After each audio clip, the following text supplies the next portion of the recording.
Salam alaikum, Zulf Laoun. Bonsoir.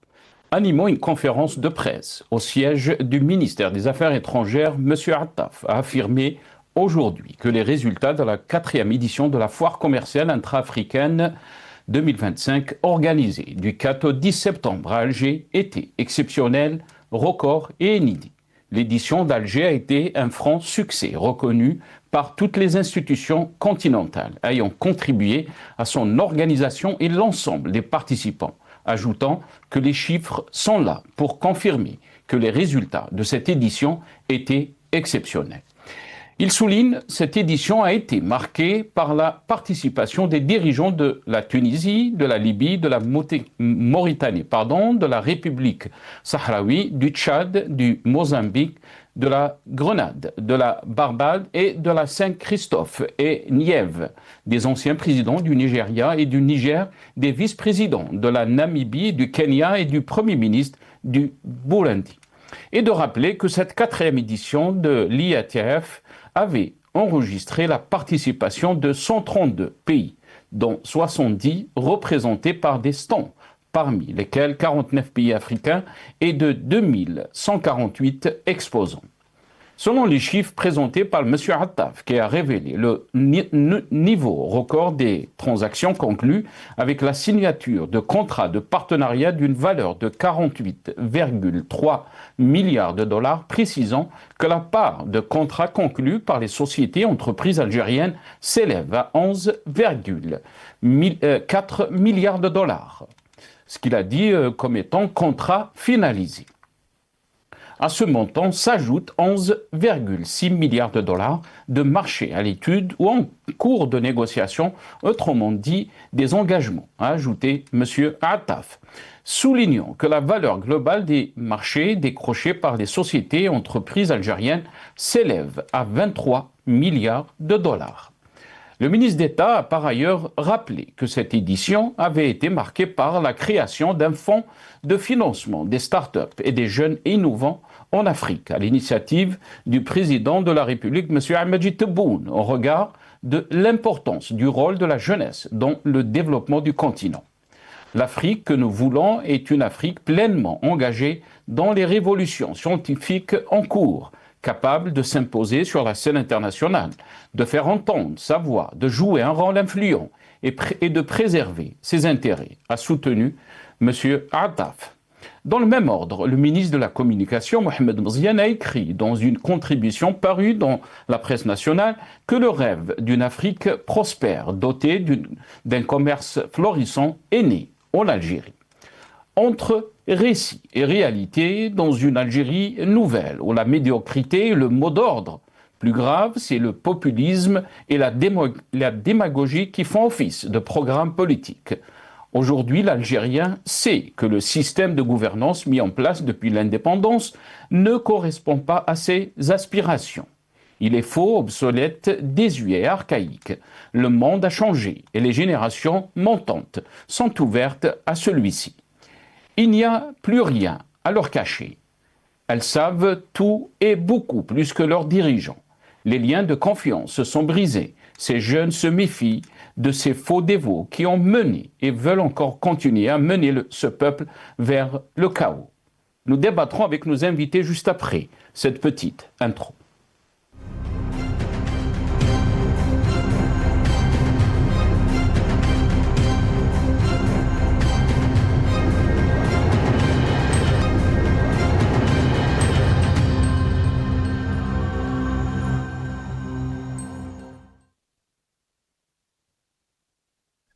Ahmed Attaf, l'IATF 2025 a été un plein succès reconnu par les institutions continentales. C'est le titre de notre émission pour ce soir. Et pour en parler, j'ai le plaisir d'accueillir dans cette émission M. Hamid Lellou, directeur de Run for Democracy in Algeria. Il est avec nous depuis Washington via Skype. Hamid Lellou, bonsoir. Merci beaucoup d'avoir accepté l'invitation. Marhaba bik. Bonsoir, c'est Nasser. Merci pour l'invitation et bienvenue à tout le monde. Barakallahu fik. On a aussi le plaisir, vous l'avez vu, d'avoir avec nous ce soir M. Nazim Taleb, membre du secrétariat de Rachad. Il est avec nous depuis Paris, via Skype. Nazim Taleb, bonsoir. Merci beaucoup d'avoir accepté l'invitation. Marhaba bik. Bonsoir Nasser, bonsoir à votre invité et à tous vos téléspectateurs. Merci beaucoup Nazim Taleb d'avoir accepté l'invitation. Marhaba bikoum. D'abord, on va commencer par quelques titres par rapport donc à notre thème d'aujourd'hui, la presse nationale qui a réagi. On va commencer par l'APS, nos amis de la régie. Voilà, IATF 2025, African Dream is Born et Algiers. Donc, ce qu'il a déclaré le ministre de la Communication, Mohamed Mziane. Le rêve africain est né en Algérie, ou à Alger. Al-Mujahid, couverture de la 4e édition de l'IATF 2025, le ministre de la Communication félicite les médias nationaux. Donc, a titré donc, le Al-Mujahid. APS, donc un deuxième titre, clôture de l'IATF 2025, la presse nationale met en avant la réussite de l'édition sur tous les plans, a titré donc l'APS. Un autre titre de l'APS, IATF 2025, le plein succès de l'édition d'Alger salué par les institutions continentales. Et on termine avec le matin d'Algérie, le rêve africain, Made in Alger, entre incantation et chimère, a titré donc le matin d'Algérie. Pardon. Voilà, donc on va commencer d'abord aussi avec ces déclarations de M. Attaf, qui a animé donc une conférence aujourd'hui. On va l'écouter par rapport donc au climat d'affaires en Algérie. ثاني توفير المناخ. أنا نقول لكم شيء، أنا مهني، je suis un diplomate de carrière. Le problème de l'investissement en Algérie a toujours été un problème de climat d'affaires. التأشيرة ما تحلكش المشكل إذا كان مناخ الأعمال ماهوش متوفر. لما تدير قيود على الاستثمارات، هذه القيود لا يمكن للتأشيرة أن ترفعها. الآن مناخ الاستثمار أصبح يتغير وتحسنت الأوضاع وما غيرنا حتى شيء في التأشيرات. التأشيرات تخضع لنفس القواعد، لكن الأمور تغيرت والاستثمار أصبح يتوافد على الجزائر لأن المناخ تغير بفضل سياسات جديدة وضعت لتحسين التعاطي مع الشأن الاقتصادي في الجزائر. ما يغلطوكش، هذا هو بيت القصيد هنا. Voilà, Allah wa Bayt al-Qasid donc a dit Monsieur Hattaf, le climat des affaires donc s'est amélioré parce qu'il y a eu une politique donc qui a été mise en place, a déclaré donc Monsieur Hattaf, le ministre des Affaires étrangères. On va continuer avec ces déclarations. On va écouter donc sur ce chiffre qu'il a avancé, 48,3 milliards de dollars. C'était donc les transactions conclues pendant, il a qualifié de record donc ces transactions d'une valeur de 48,3 milliards de dollars. On l'écoute. المبرمة فقد حققت الطبعة الرابعة من المعرض الإفريقي للتجارة البينية مستوى قياسيا، إذ تم توقيع عقود شراكة بقيمة إجمالية قدرها 48.3 مليار دولار أمريكي.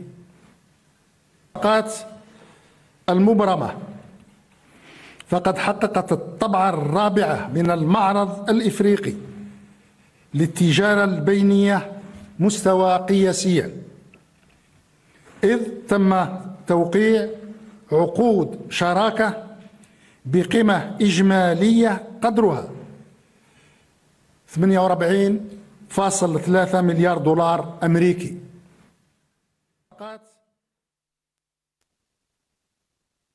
Voilà, donc pour Ahmed Attaf, cette fois, par rapport donc à ses résultats, il l'a qualifié d'exceptionnel, record et inédit. L'édition d'Alger était un franc succès, reconnu par toutes les institutions continentales ayant contribué donc à son organisation. On va commencer avec Nazim Taleb. Nazim Taleb, qu'est-ce que vous en pensez de ces déclarations? On va revenir aussi ce qu'a déclaré le ministre de la Communication, Mohamed Mziane, qui a dit que le rêve africain est né à Alger. Comment peut-on lire ces déclarations, Nazim Taleb? Parlons du climat des affaires, et on en a fait des émissions par rapport au climat des affaires et par rapport à la situation économique en Algérie.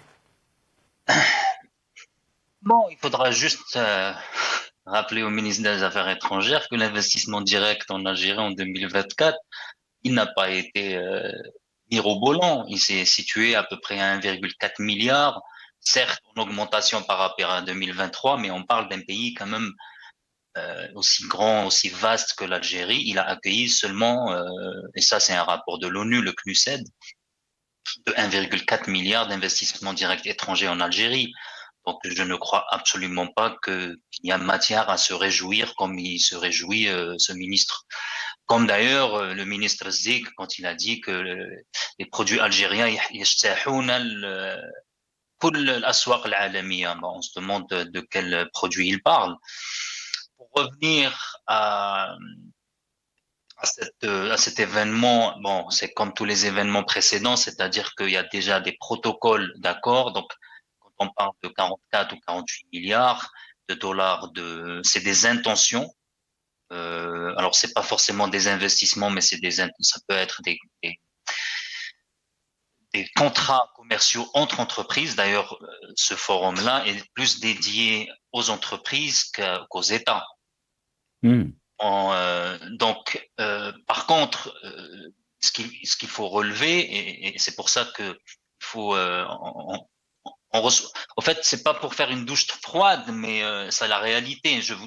L'exemple, par exemple, flagrant que c'est ce genre de forum, ce genre d'événements, même s'ils ont leur importance, hein, je dis pas que c'est pas important que les sociétés africaines puissent se réunir pour échanger, pour faire du commerce, c'est pas important, mais malheureusement, je vous donne un exemple. Il y a eu la mise en place du PAPS, le Pan-African Payment Settlement, PAPS, le Pan-African Payment Services Settlement, c'est-à-dire un système bancaire qui permet à des sociétés africaines de faire du commerce entre eux. Aujourd'hui, comme vous le savez, une société algérienne qui veut faire du commerce avec l'Afrique du Sud doit convertir son dinar vers le dollar et faire le virement en dollars à l'Afrique du Sud qui va reconvertir en monnaie locale. Donc, vous imaginez les milliards de dollars juste en frais de conversion et en frais bancaires. Et ça, généralement, c'est le dollar ou l'euro qui est accepté par les banques africaines. Donc, il y a eu la mise en place, par exemple, en 2021, de ce système bancaire qui s'appelle le PAPS, PAPSS, qui avait comme objectif, un objectif tout à fait louable d'ailleurs, c'est de permettre que les sociétés africaines, sans passer par le dollar, sans passer par l'euro, puissent faire du commerce avec leur monnaie. Et donc, c'était un système qui était d'ailleurs à la base qui était soutenu par la banque africaine, Afriksem, je crois, et aussi d'autres banques, la banque aussi africaine qui soutenait aussi cette initiative. Alors, 4 ans ou 5 ans après, l'Algérie, qui aujourd'hui se targue d'une réussite, aucune banque algérienne n'a intégré ce protocole. Par exemple, je vous donne un exemple. Donc, comment l'Algérie, qui aujourd'hui nous dit qu'elle a conclu 48 milliards de transactions ou de projets, et normalement, elle devrait être en tête de liste des pays dont les banques ont mis en place ce système, le PAPSS. Or, très peu de pays l'ont mis en place. Aujourd'hui, on estime que le commerce intra-africain est autour de 300 milliards de dollars, c'est-à-dire le commerce entre pays africains, 300 milliards. L'utilisation ou le recours au PAPS, c'est à peu près environ un peu moins de 2 milliards par an. C'est-à-dire, vous imaginez à quel point c'est marginal. Or, l'intégration bancaire est très importante.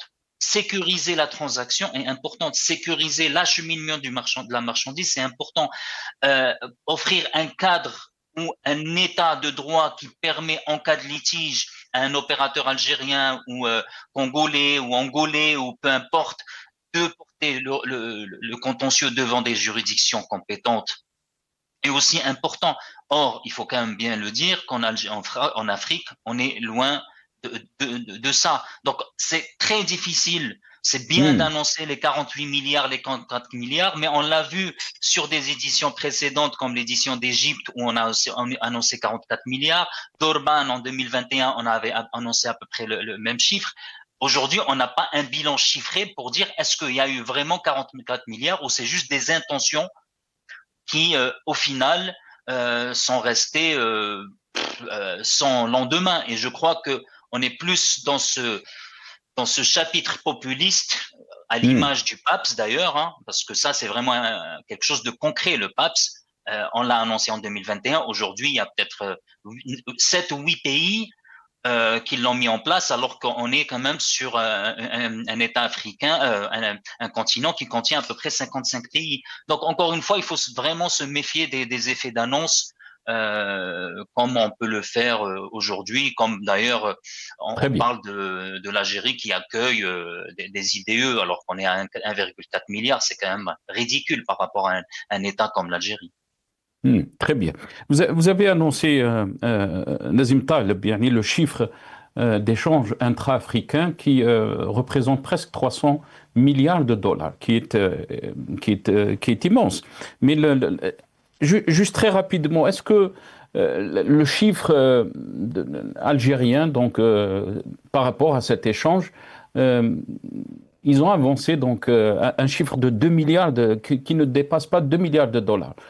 Par rapport donc à cet échange entre pays africains. Est-ce que vous pouvez confirmer ce chiffre, Nazim Tal? J'ai pas compris la question. Les 2 milliards, vous parlez du PAPS? Les transactions non, des échanges entre l'Algérie et les pays africains. Ça veut dire non, les échanges intra-africains, je sais, entre l'Algérie et les pays africains, je crois pas que j'ai un chiffre en tête, mais je sais que les échanges intra-africains, c'est-à-dire entre pays du continent africain, c'est à peu près 288 milliards de dollars sur l'année 2024. À peu près 300 milliards. Très bien. Les 2 milliards dont je parlais, c'est pas en échanges commerciaux. Les 2 milliards, je parlais de l'utilisation du protocole de paiement dont je parlais, le PAPS, qui aujourd'hui avoisine à peu près les 200 millions par mois. C'est-à-dire, on est à peu près à 2 milliards d'échanges utilisant ce protocole, le PAPS, alors qu'on a une économie potentielle de 300 milliards, pour être précis, 288 milliards au titre de l'année 2024. Très bien. Restez avec nous, Nazim Taleb. Hamid Lellou, qu'est-ce que vous en pensez donc de ces déclarations du ministre des Affaires étrangères? La question se pose d'abord sur la forme. Pourquoi le ministre des Affaires étrangères? Ce n'est pas le ministre du Commerce, Kamel Rezik, qui a animé donc cette conférence de presse, mais aussi Mohamed Mziane, le ministre de la Communication, qui fait des déclarations dans un entretien avec Al-Mujahed, qui a dit que le rêve africain est né à Alger. Je ne sais pas si Hamid Lellou est avec nous. Hamid Lellou, est-ce que vous m'entendez? Non, je pense qu'on a un petit souci avec la communication de Hamid Lellou. On va écouter donc le Soundbite 5, nos amis de la régie, si c'est possible. Espérons d'avoir Hamid Lellou juste après avec nous. حصة الشركات والمؤسسات الجزائرية من إجمالي الصفقات المعقودة فقد بلغت هذه الحصة مبلغا قدره 11.4 مليار دولار أمريكي، وهو المبلغ الذي يمثل الصفقات المبرمة التي اكتملت إجراءات التوقيع على العقود المتعلقة بها. ألا هو مبلغ 11.6 مليار دولار، والذي يمثل بدوره قيمة الصفقات التي هي قيد الدراسة والتفاوض، أي النوايا التفاوضية أو النوايا التعاقدية les intentions contractuelles. Voilà, donc Ahmed Attaf a parlé des contrats qui ont été signés avec les entreprises algériennes. Il a avancé un chiffre de 11,4 milliards de dollars. Pour lui, il a dit que c'est des contrats finalisés. Reste à voir donc par rapport à ce chiffre. Hamid Lello, est-ce que vous m'entendez? Oui, je vous entends très bien. Il y a eu des coupures, mais ça va. Ouais, je ne sais pas si vous avez écouté donc ma question. Donc d'abord sur le fond, pourquoi c'est le ministre des Affaires étrangères qui a animé donc cette conférence de presse? La question se pose, pourquoi c'est pas le ministre du Commerce? Et on est en train de déclarer des différents ministres parlent du succès donc de cette 4e édition de la foire commerciale intra-africaine qui a été organisée à Alger. Et aussi le ministre de la Communication qui a déclaré que le rêve africain est né à Alger. Hamid Lello.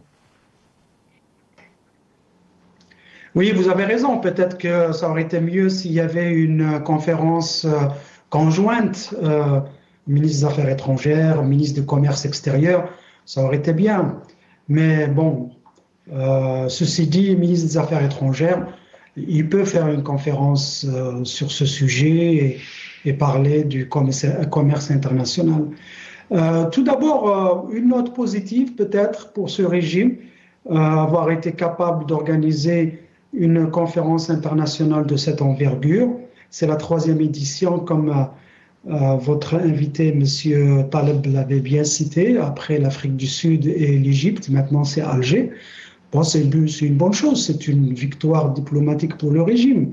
Maintenant, les chiffres qu'il lance à droite et à gauche, 43,3 milliards de dollars, c'est des miettes par rapport au PIB africain, qui est estimé à 3 trillions de dollars, c'est-à-dire 3 000 milliards de dollars. Et les projections pour 2025-2026, c'est à peu près 10 trillions de dollars.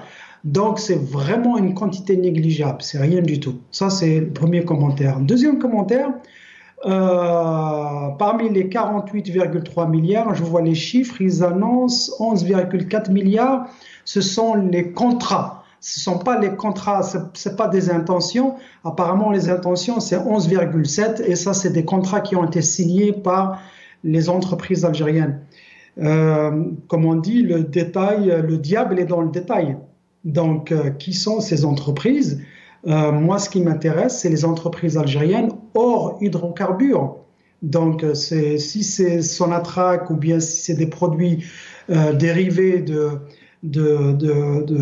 gaz ou du pétrole, il n'y a rien de gagné. L'autre point, c'est que les participants, la participation a été vraiment très très réduite. Quelques chefs d'État de pays qui ne sont pas aussi importants que ça, et le représentant du Nigeria, il n'y a pas eu de président du Nigeria, le président de l'Afrique du Sud, ni celui de l'Éthiopie, ni du Rwanda, ni même celui de l'Égypte. Donc, ce sont les gens... Hamid Lello, je vais revenir sur ce que vous avez dit comme étant une victoire diplomatique pour le régime dans votre première intervention. Pour beaucoup d'observateurs, et vous êtes en train de le dire, il n'y a pas eu beaucoup de chefs d'État à cette foire, donc à Alger, et pour beaucoup d'observateurs, c'est un échec entre guillemets diplomatique, si on peut dire. Qu'est-ce que vous en pensez, Hamid Lello? Alors, j'ai mis, à la suite de mon analyse, j'ai mis un peu de bémol dans ce succès diplomatique. Le fait d'avoir convaincu les autres États africains de la tenue de cette conférence à Alger, en soi, c'est une victoire. Maintenant, le fait que la participation n'ait pas été de l'envergure escomptée, ça, bien sûr, c'est un échec. Dans ce cas-là, c'est un échec. L'autre chose, c'est bien, vous avez montré tout un pléthora de journaux algériens qui ont parlé de ça, mais moi j'ai fait quelques recherches, il n'y a aucun média international qui a vraiment parlé de ça, à part quelques médias online, c'est-à-dire virtuels, accrédités par la commission ou le comité d'organisation. J'ai essayé de voir un petit peu Bloomberg, un peu d'autres places financières internationales. Il n'y a pas un mot, donc c'est vraiment passé inaperçu. Effectivement, ce n'était pas un succès, mais le régime algérien essaie toujours de présenter ce genre de manifestation comme une réussite. Et parce que à chaque fois, ils essayent de politiser des événements qui devraient être purement économiques et commerciaux. Et la preuve, pourquoi avoir l'ancien président du Niger qui, lui, justement, est en porte-à-faux avec l'actuel régime au Niger. Je ne comprends pas la présence de certaines personnes, justement. Mais j'aimerais avoir votre réaction, Hamid Lello. Et peut-être là, puisque Mohamed Mazia, le ministre de la Communication, et le titre qui a été titré en anglais même par l'APS, l'IATF 2025, African Dream is born in Algiers. Donc le rêve africain est né à Alger. Votre réaction, est-ce qu'on est dans l'exagération? Est-ce qu'on est vraiment dans le surréalisme quand on dit le rêve africain est né à Alger? Votre réaction, Hamid Len? Ça répond un peu à la question ou bien à votre introduction, récit et réalité. La différence entre récit et réalité, il y a un fossé organique, je dirais, un fossé énorme. Écoutez, le pouvoir algérien contrôle le média, le pouvoir algérien contrôle le récit, le pouvoir algérien, il a les moyens de dire ce qu'il a envie de dire. C'est tout à fait normal qu'il fasse ce genre de gesticulation. Est-ce que c'est la réalité? Je pense que votre invité l'a bien présenté, le décalage entre la réalité économique et financière algérienne avec les partenaires africains est tellement énorme. Elle est tellement énorme. À titre d'exemple, il a bien précisé le déficit financier que nous avons, déficit organique, hein, je parle des institutions financières, de comment faire le business, parce que le business, c'est le faire de manière très directe, très rapide. Et par exemple, vous allez dans des pays que je connais assez bien, les pays du sub-saharien que les Algériens disent qu'ils sont sous-développés, mais ils sont loin de ça. Ils ont des applications, téléphoniques. Maintenant, il y a de moins en moins de cash. Le cash n'est pratiquement plus utilisé en Afrique subsaharienne. Les gens, même les petits portefeuilles, même les petits salaires, ils payent avec le téléphone. Il y a une application au téléphone, vous donnez votre téléphone au commerçant, hop, il fait le truc, il fait une lecture sur votre téléphone et c'est comme ça qu'il encaisse. Il n'y a plus de... Pourquoi? Parce que ça va vite et le commerce, ça demande cette rapidité. Le commerce, ça demande la availabilité, comme on dit ça en français, la disponibilité financière.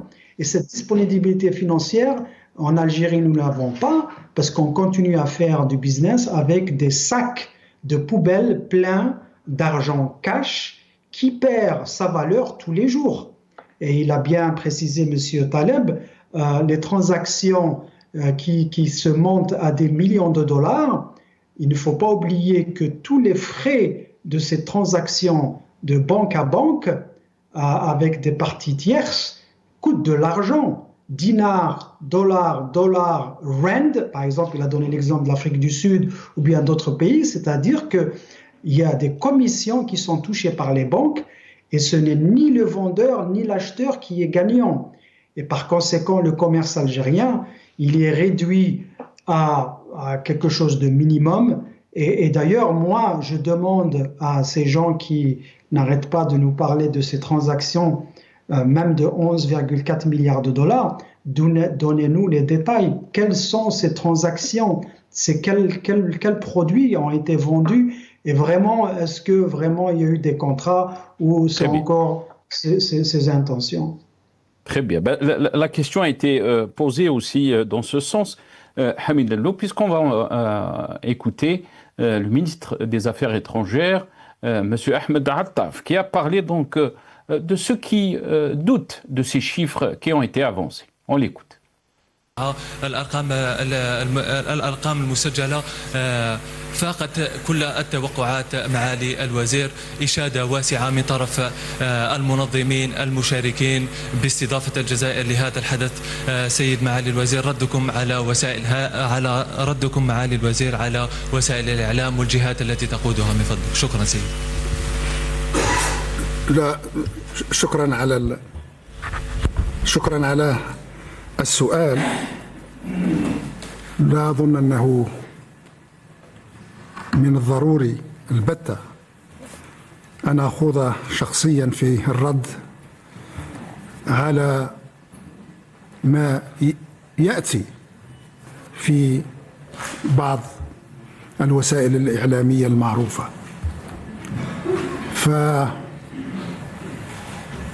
فسيرورة ومخرجات هذه الطبعة الرابعة للمعرض الإفريقي الخاص بالتجارة البينية يكفي في حد ذاته وبذاته للرد على هذه الشكوك أو التشكيكات. Voilà, donc on n'a rien à prouver, a dit le ministre Ahmed Attaf. Pour ceux qui doutent de ces chiffres, bien sûr, on en a fait une émission dernièrement avec les déclarations d'Abdelkader Bengrina, qui a donc fait des déclarations très graves concernant donc les chiffres, qu'un directeur a été ordonné de traficoter les chiffres. Malheureusement, donc, est-ce qu'on est dans cette dimension des chiffres qui sont avancés et qui ne représentent pas la réalité? La question est à vous, Nazim Taleb. Bien sûr, on a entendu le ministre des Affaires étrangères dans cette petite vidéo, Nazim Taleb, pour ceux qui doutent des chiffres. La réalité, elle est là, les chiffres sont là. Qu'est-ce que vous en pensez de sa réponse? Bon, sa réponse est symptomatique des dirigeants qui n'ont pas l'habitude de rendre des comptes. C'est-à-dire, on annonce des chiffres, c'est 11,4 milliards de contrats qui ont été conclus. OK. Mais quand on veut des détails,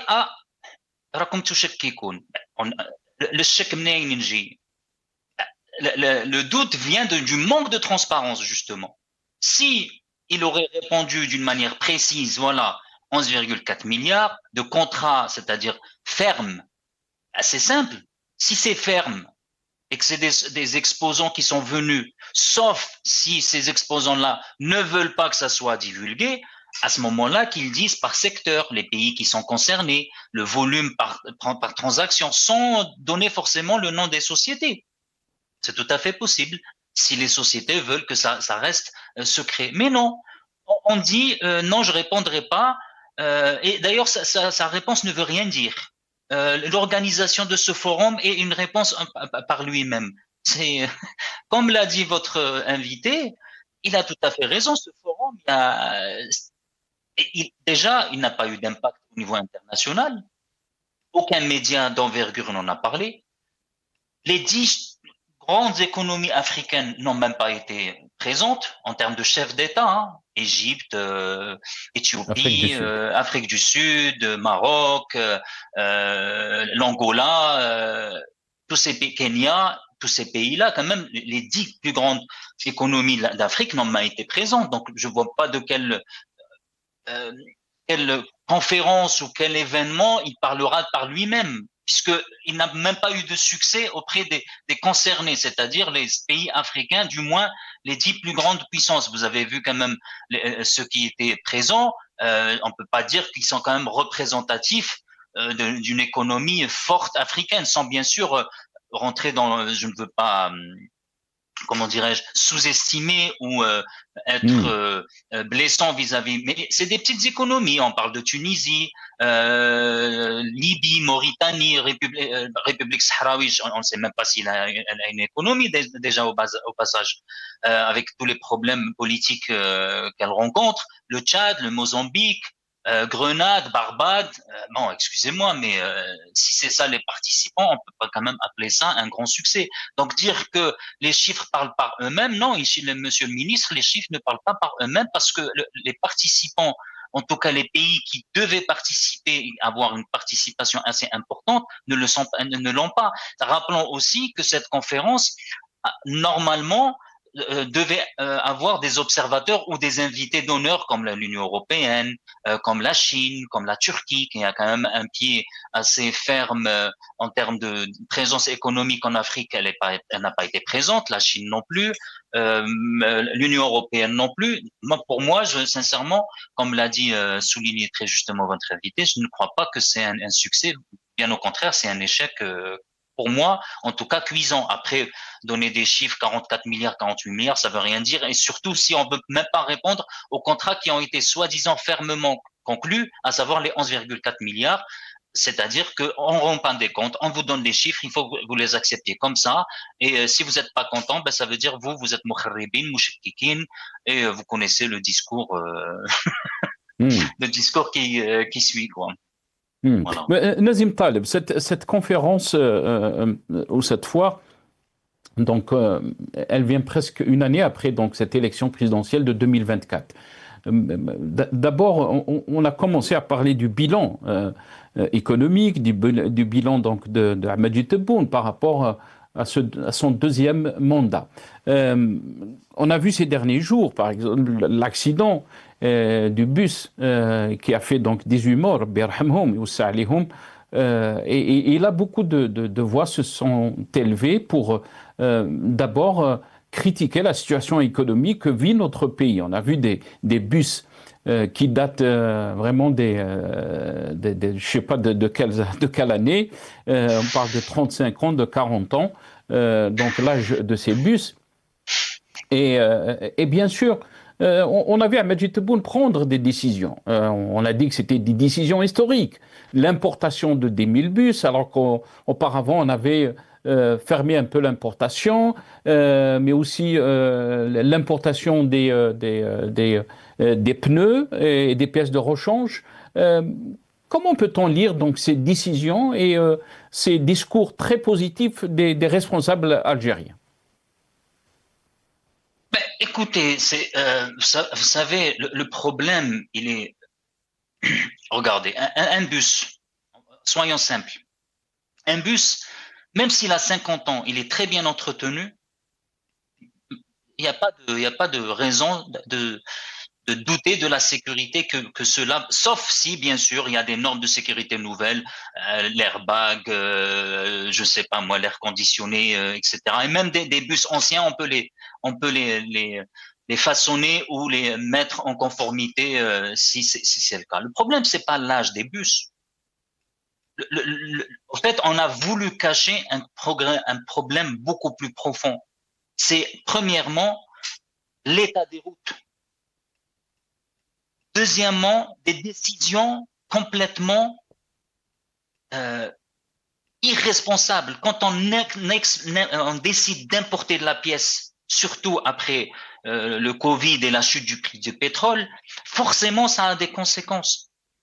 Et ça a des conséquences sur la sécurité des citoyens, même économiques. Je donne un exemple simple.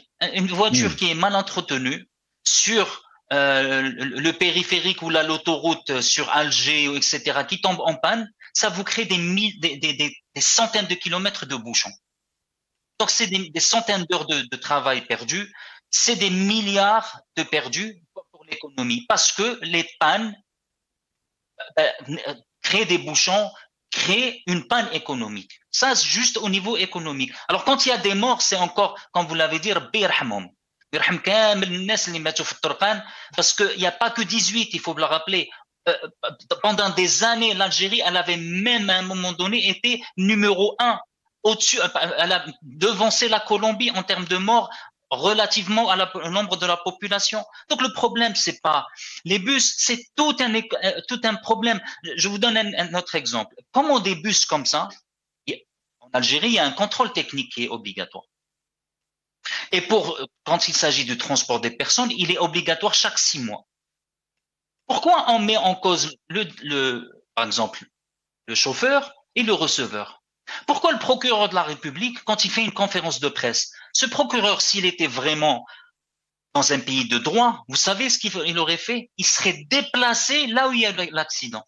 Essayer de voir l'état de la route. Parce que même l'État est responsable. L'État doit être poursuivi pour négligence. Et il doit faire des réparations. Les contrôleurs techniques, celui qui a contrôlé techniquement ce véhicule, pourquoi il l'a laissé circuler? Il faut aller le voir aussi. Donc c'est toute une chaîne. Donc nous, voilà, le plus faible des plus faibles. On ne va pas chez l'État, qui est responsable, on ne va pas chez les contrôleurs techniques, les centres de contrôle technique. C'est tout un, dans un État, vraiment un État qui se respecte. Normalement, on n'aurait même vu combien de fois ce bus a été arrêté par les policiers.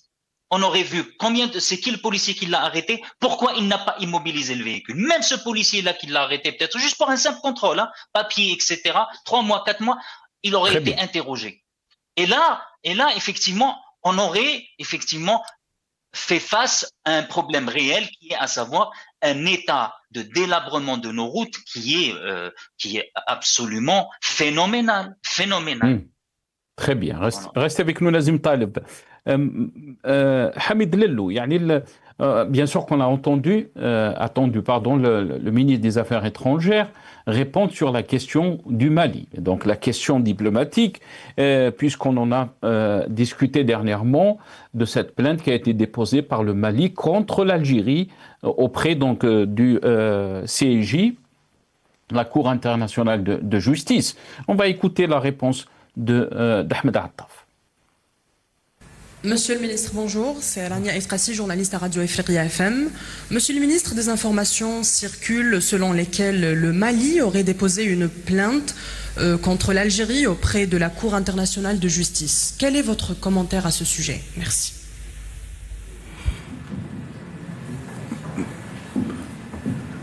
D'habitude, je suis très très réticent, personnellement, je suis réticent à faire des commentaires. Parce que ma mission n'est pas celle de faire des commentaires, c'est celle d'exécuter une politique étrangère. Et puisque vous me posez cette question-là, je vous réponds par une autre question. Est-ce que vous avez vérifié votre information? Parce que si vous avez vérifié votre information, et la meilleure manière de le faire, c'est d'appeler les services de la Cour internationale de justice, la CIJ. Et vous aurez très très facilement appris qu'il n'y a absolument aucune saisine de la Cour internationale de justice. Aucune. La Cour internationale de justice n'a jamais été saisie d'aucune demande d'introduction d'instance, comme on l'appelle dans le jargon de la Cour internationale de justice. Ça n'existe pas. Et j'ajoute, sur le plan technique, lorsque la Cour internationale de justice est saisie, à propos d'une affaire qui concerne quelque État que ce soit, la première chose qu'elle fait, elle l'informe. Je peux vous garantir que nous n'avons jamais reçu aucune lettre de la Cour internationale de justice nous informant d'une saisine, officiellement. Aucune. Formellement, aucune. Voilà, donc la réponse du ministre des Affaires étrangères, Ahmed Attaf. Qu'est-ce que vous en pensez, Hamid Lello? Bien sûr, je pense que vous avez commenté cette plainte du Mali contre l'Algérie. On a entendu donc la réponse du ministre des Affaires étrangères algérien. La question qui se pose, pourquoi attendre tout ce temps-là pour donc clarifier la situation? Est-ce qu'on est dans une cacophonie concernant donc la communication par rapport à cette affaire? Qu'est-ce que vous en pensez, Hamid Lel? Absolument pas. Je vais vous surprendre et surprendre beaucoup de vos téléspectateurs, y compris votre invité. Tout le monde sait que je suis un fervent opposant à ce régime. Je n'ai aucune confiance, mais la réponse de M. Attaf a été magistrale et au point de me demander est-ce que ça n'a pas été orchestré et n'a pas été un montage médiatique. Parce qu'il a raison. Il a raison. Il n'y a aucune plainte officielle du gouvernement malien contre le gouvernement algérien. Il a raison. Vous allez sur le site de la Cour internationale de justice, ça n'existe pas. Il n'y a pas de dépôt de plainte, il n'y a pas eu d'intention de dépôt de plainte, il n'y a pas eu mention d'un litige entre l'Algérie et le Mali, rien de tout ça. Et j'ai fait plus de recherches. J'ai fait des recherches dans le site de cette instance internationale et le seul litige inscrit par rapport au Mali, c'est justement le litige transfrontalier ou frontalier avec le Burkina Faso. Il n'y a aucun litige entre l'Algérie et le Mali qui est inscrit à l'ordre du jour ou bien ancien ou bien à venir avec le régime algérien. Donc il a tout à fait raison. Ça n'existe pas. Ce litige, cette plainte n'existe pas. Et d'ailleurs, ce qui est choquant, c'est que des organes de presse internationaux, y compris l'agence française de presse, service et Reuters et tout ça, ils ont distribué cette information. Mais si vous lisez très bien, il faut faire très très attention, il faut lire entre les lignes. Ce qu'ils ont dit, c'est selon les déclarations du ministre malien ou quelqu'un du régime malien. C'est pas selon la Cour internationale. La Cour internationale, pour elle, ça n'existe pas. Et il a encore raison de dire que si c'était vraiment le cas, la Cour internationale aurait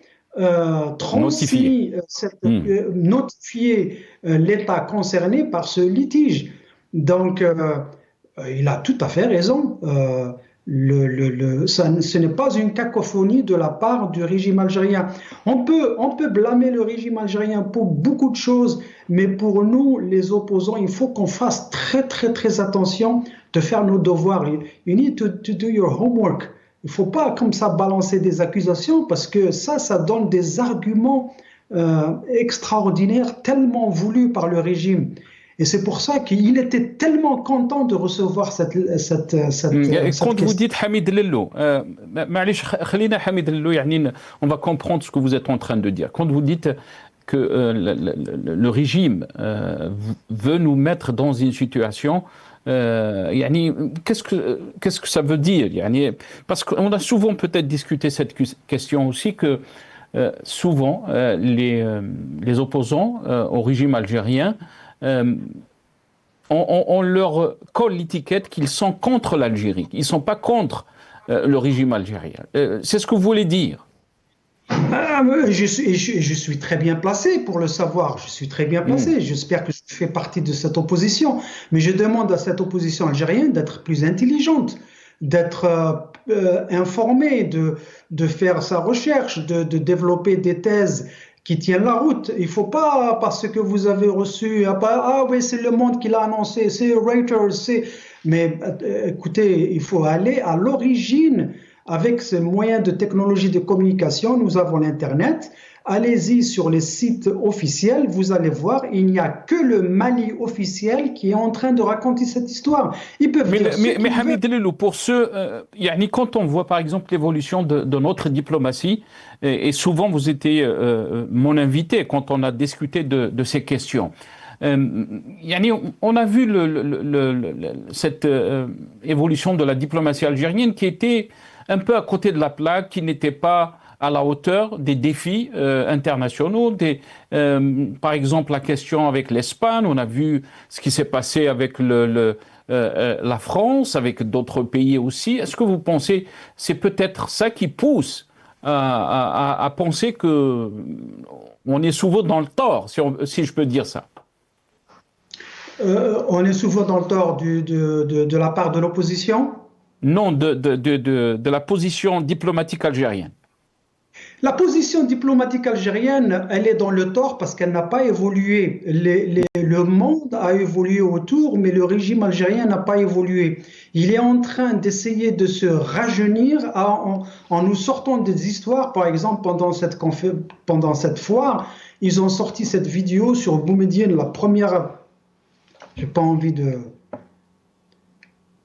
Enfin, cet idiot, le premier idiot de la République bananière algérienne, voilà, on va le mettre comme ça, ils nous l'ont sorti en 2025.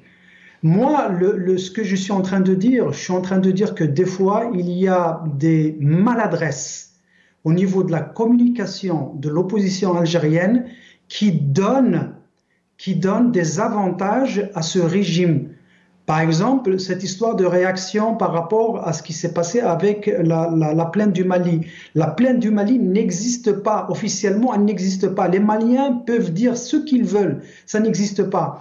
Maintenant, la reconnaissance, par exemple, de la France sur la marocanité du Sahara ou bien des États-Unis, tout ça, ce sont des faits qui sont écrits, inscrits, on peut les vérifier. Donc le régime, il ne peut pas aller contre ça, il ne peut pas aller dans le contresens.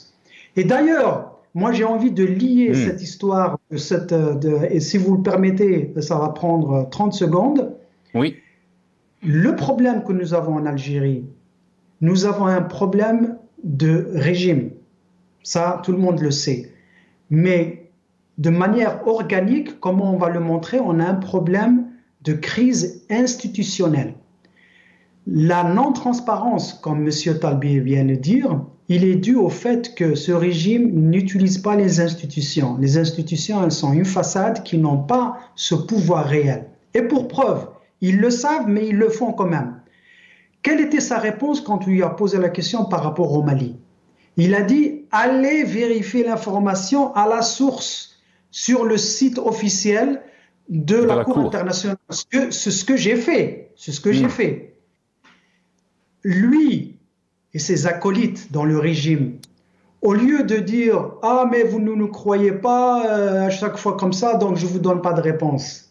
Si vraiment on avait affaire à des institutions, il ferait la même chose. C'est-à-dire que cette foire, tous les chiffres, tous les contrats, tous les noms des sociétés qui ont négocié, qui ont signé des contrats d'intention ou les contrats définitifs, tout serait documenté, archivé sur le site de cette foire. Mais ils ne le font pas parce qu'ils ne sont pas transparents, parce qu'ils ne peuvent pas rendre compte, puisque les comptes sont souvent négatifs. Merci beaucoup, Hamid Lello. Nazim Taleb, 10 secondes parce qu'on me dit qu'on doit rendre l'antenne. On a dépassé le temps de l'émission. Smahli, je sais que c'est une question peut-être qui... on va y revenir par rapport donc à l'opposition, mais ici, son discours, si il est responsable. Tfadl, si Nazim, très rapidement. Oh, si c'est 10 secondes, je vous souhaite une bonne soirée. Vous ne pouvez pas me laisser 10 secondes pour répondre à une question. Donc, je préfère vous souhaiter à vous, non, je vous laisse juste un et à petit tous vos mot. téléspectateurs une excellente nuit. Non, pour être plus sérieux, bon, dans les 10 secondes, qu'est-ce que je voulais que je vous dise? Moi, globalement, premièrement, sur la Cour de justice internationale, déjà, la notion de plainte, il n'y a pas de plainte. On parle de requête. Premièrement, la notion de plainte au niveau du Conseil du tribunal international n'existe pas. Donc, c'est la requête qui est un acte qui est considéré comme un acte introductif d'instance. Effectivement, moi, comme votre invité, je suis allé sur le site. J'ai pas trouvé effectivement d'affaires. Mais encore une fois, il faut aussi laisser le temps au greffier de voir, parce que les requêtes doivent avoir une forme très spécifique. Donc, il peut y avoir un temps où on va étudier la requête et voir sur la forme si elle est acceptable ou pas. C'est pour ça que moi, je peux pas dire, on peut pas dire oui ou non. Le Mali emporte responsabilité de ce qu'il avance et dans l'attente. Moi, ce que je regrette, et je finirai dessus, Nassab, c'est que malheureusement, dans un pays, un continent avec des voisins comme le Mali, le Tchad, on a recours à ce genre de mécanismes internationaux et on sait combien ça dure, c'est des années. Malheureusement, c'est encore pour moi un échec. C'est-à-dire arriver à porter plainte ou à faire des requêtes auprès d'institutions internationales, et on sait maintenant, surtout depuis ce qui se passe à Gaza, combien elles sont biaisées. Moi, je trouve que c'est pour moi un aveu d'échec pour la construction de l'Afrique, de finalement se retrouver devant des institutions au lieu de régler nos problèmes entre nous. Merci beaucoup, Nazim Taleb. Je rappelle que vous êtes membre du secrétariat de Rachel, vous étiez avec nous depuis Paris. Merci à notre ami Hamid Lelou, directeur de Run for Democracy in Algeria. Vous étiez avec nous depuis Washington. Merci à vous, chers téléspectateurs, d'avoir suivi cette émission. Ya'takoum saha wa bqaw ala khair.